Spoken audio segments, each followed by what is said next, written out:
Hello everyone, कैसे हैं आप लोग। आशा है आप लोग अच्छे होंगे। आज हम पढ़ेंगे चक्रवृद्धि ब्याज। इसके पहले वीडियो में मैंने बता चुकी हूँ साधारण ब्याज, ठीक है। तो आज हम चक्रवृद्धि ब्याज पढ़ेंगे, ठीक है।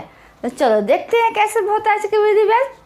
पहले उसका बेसिक समझते हैं। पहले हम बताए थे दूसरे वीडियो में कि साधारण ब्याज क्या होता है, और साधारण ब्याज और चक्रवृद्धि ब्याज मीन्स सिंपल इंटरेस्ट और कंपाउंड इंटरेस्ट, दोनों के बीच का डिफरेंस मैं बता चुकी हूँ उस वीडियो में।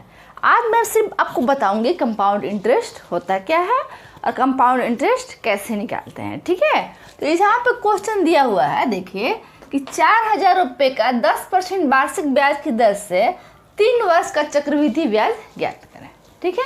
अगर आपको बेसिक मैथ्स पढ़ना है, ठीक है, तो किस टॉपिक को पढ़ना है आप मेरे कमेंट बॉक्स में लिखिएगा, मैं जरूर उस पर वीडियो बनाऊंगी, ठीक है। तो चलो देखते हैं। 4,000 रुपये का 10% वार्षिक ब्याज की दर से 3 वर्ष का चक्रवृद्धि ब्याज ज्ञात करें। तो कैसे चक्रवृद्धि ब्याज, पहले तो हम ये सोचेंगे चक्रवृद्धि ब्याज होता क्या है, ठीक है। तो देखो मान लो कि हमारे पास 100 रुपया है, ठीक है, ठीक है, और 10% की दर से 10% की। अब ये समझो कि 100 रुपये क्या है, तो जो हम मान लो किसी को देते हैं ना इंडिया कि मतलब जैसे कि कोई पैसा हम लोग लगाते रहते हैं, ठीक है। जैसे कोई मूवी में आप लगा रहे हैं किसी चीज़ में, तो हाँ किसी को पैसा दिए 100 रुपया, अब बोले कि 1 साल बाद डबल हो जाएगा, 2 साल बाद डबल हो जाएगा, ऐसा करते हैं ना, तो वही चक्रवृद्धि ब्याज होता है, ठीक है। तो कैसे होता है, मान लो कि देखो 100 रुपया 10% पे कह रहा है, 10%, 100 रुपये का 10%, ठीक है। मान लो कि 100 रुपये 10%, 100 रुपया को हम 10% पे 1 साल के लिए दे रहे हैं, ठीक है, या 2 साल के लिए दे रहे हैं, कुछ भी दे रहे हैं। तो मान लो कि 100 रुपया है, यहाँ पे ले लिए 100 रुपया, तो ये जो 100 रुपया हुआ ना, ये हो गया मूलधन। ये जो 100 रुपया स्टार्टिंग में हमारे पास है, हम उसको बैंक में जमा कर रहे हैं, चाहे किसी को दे रहे हैं कंपाउंड इंटरेस्ट के साथ, चक्रवृद्धि ब्याज के साथ बनाने के लिए। हमारा धन है जो मीडिया कितना आएगा, ठीक है, ये होता है। और ब्याज और चक्रवृद्धि, साधारण ब्याज चक्रवृद्धि ब्याज क्या होता है, मतलब कितना फायदा हुआ, समझ रहे हो, वही हमारा होता है साधारण ब्याज और चक्रवृद्धि ब्याज, ठीक है। तो साधारण ब्याज चक्रवृद्धि ब्याज में अंतर आपको बता चुकी हूँ पिछले वीडियो में। इस बार आप बस चक्रवृद्धि ब्याज देखो, तो हमको ये समझ में आ रहा है, ठीक है। हमको मूलधन समझ में आ गया, मूलधन आ गया, दर समय। अब ये फॉर्मूला बना है, ये देखो, जब भी हमको CI चक्रवृद्धि ब्याज निकालना होगा तो अमाउंट मतलब मिश्रधन में से हम मूलधन को घटा देंगे, P को घटा देंगे। तो ये कैसे निकालेंगे, मूलधन तो हमारे पास है ही, ये 4,000 रुपये जो है वो मूलधन है, ये तो हमारे पास है ही।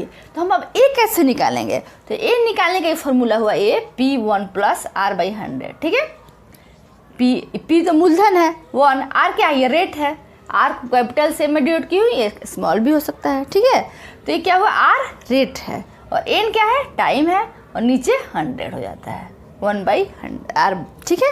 ये फार्मूला होता है। अगर इस फार्मूले पर हम रख देंगे तो हमारा A निकल जाएगा।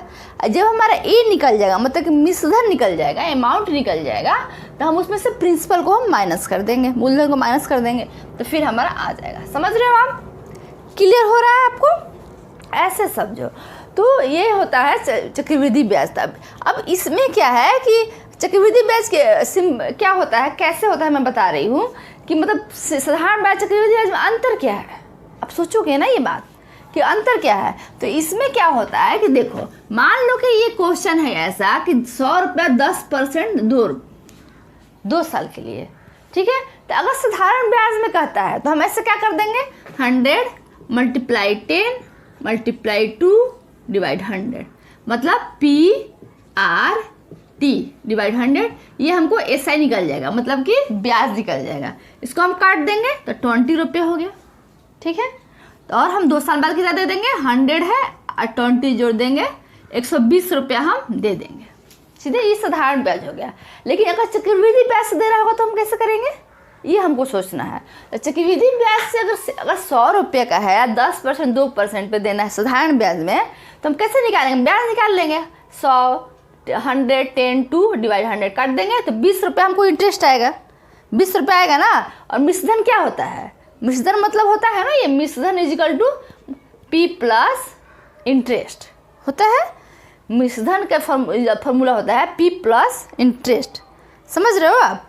तो इंटरेस्ट हम यहाँ पे 20 निकालें तो 120 रुपया जो ये हो गया हमारा साधारण ब्याज, ठीक है। अब इसी को बोल रहा है कि चक्रवृद्धि ब्याज क्या है। तो चक्रवृद्धि ब्याज देखो बच्चों कैसे निकलता है, एक तो हम इस फार्मूला पर लगा सकते हैं, ये जो फार्मूला है उस पर हम लगा सकते हैं, ठीक है। और तो दूसरा तरीका क्या है कि देखो अभी हम क्या करेंगे, 100, 100, 10 एक साल का पहले निकालेंगे, एक साल का, ठीक है। यहाँ पर कर दिया, यहाँ पे कट गया, तो 10 रुपया हमको इंटरेस्ट मिला, एक साल में 10 रुपया इंटरेस्ट मिला ना, प्लस 10 110 रुपया, 110 रुपया हो गया। अब इस पर फिर इंटरेस्ट लगेगा, मतलब कि साधारण ब्याज में क्या था कि 2 साल का डायरेक्ट निकाल लेते, लेकिन चक्रवृद्धि ब्याज में ऐसा नहीं है। इस पर हम 100 है, 10 आया, अब इसको 10 को फिर जोड़ेंगे तो 110 आ गया। अब जब दूसरे साल का हम निकाल रहे हैं, अब दूसरे साल का हम निकालेंगे तो ऐसे करेंगे 110 × 10 × 1/100, तो ये 11 रुपया आ गया, ठीक है। अब देखो, अब हमारे पास 110 रुपये था, 110 रुपये में फिर हम मूलधन था यहाँ पे जोड़ देंगे, ठीक है, 11 जोड़ देंगे तो कितना आ गया 121। तो जो हम ब्याज निकाले थे साधारण ब्याज कितना आया था 120 आया था अभी, और ये चक्रवृद्धि ब्याज निकाले तो कितना आया 121 आया, समझ रहे हो, यही अंतर होता है।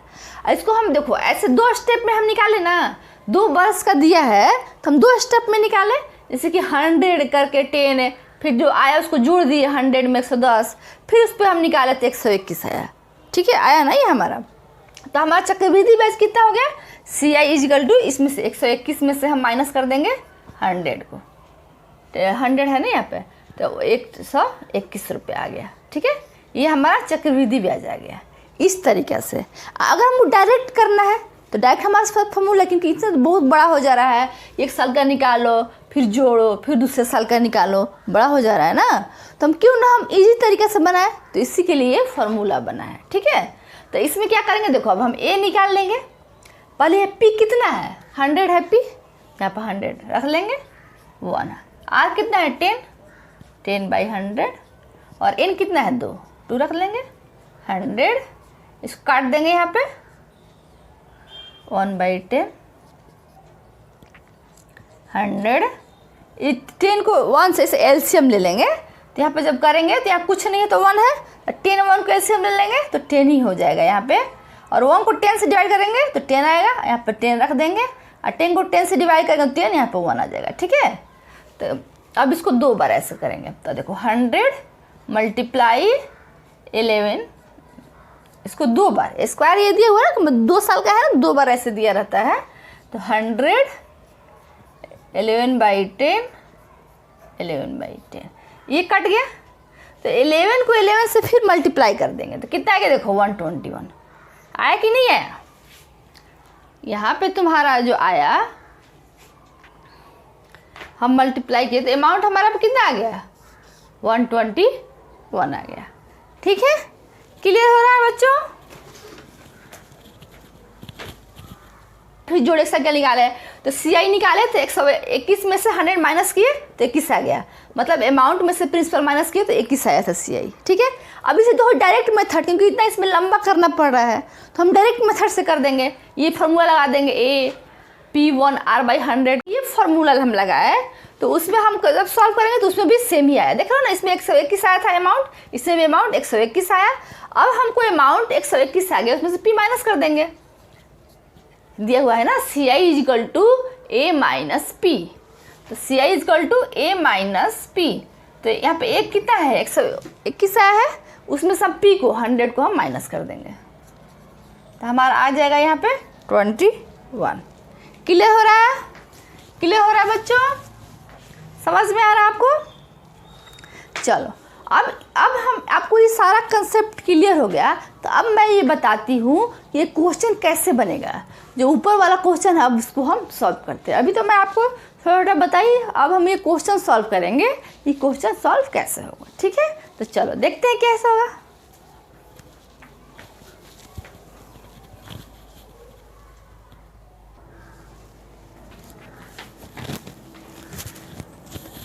कंपाउंड इंटरेस्ट आपको 2 तरीका से बताऊंगे, ठीक है। दो तरीके से निकालना बताऊंगी। ये दो तरीके आप देखो कैसे है, एक थोड़ा इजी रहेगा, एक थोड़ा हार्ड रहेगा, ठीक है। तो देखते हैं कौन सा तरीका आपको अच्छा लगता है। अब यहाँ पे देखो, यहाँ पे दिया है 4000 रुपये कट्टे, तो इसको हम जो बताई थी फार्मूला, उस फार्मूला में हम डायरेक्ट रख देंगे, ठीक है। तो ए निकालेंगे, पी कितना है यहाँ पे 4000, यहाँ पे हम 4000 रख लिए 1। आर कितना है यहाँ पे 10, और टी कितना है 3, ठीक है। अब इसको हम सॉल्व करते हैं। ये कट गया, 1 + 1/10 3, ठीक है। समझ में जैसे जैसे लिखा हुआ बस आप रख दो उसको। अब इसको कुछ नहीं आता 1 है, तो इसको हम सॉल्व करेंगे।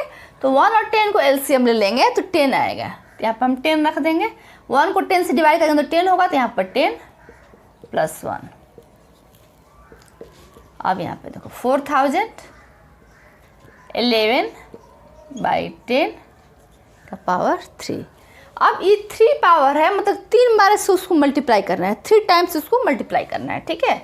अब हम क्या करेंगे, 4000 11/10 11/10 11/10।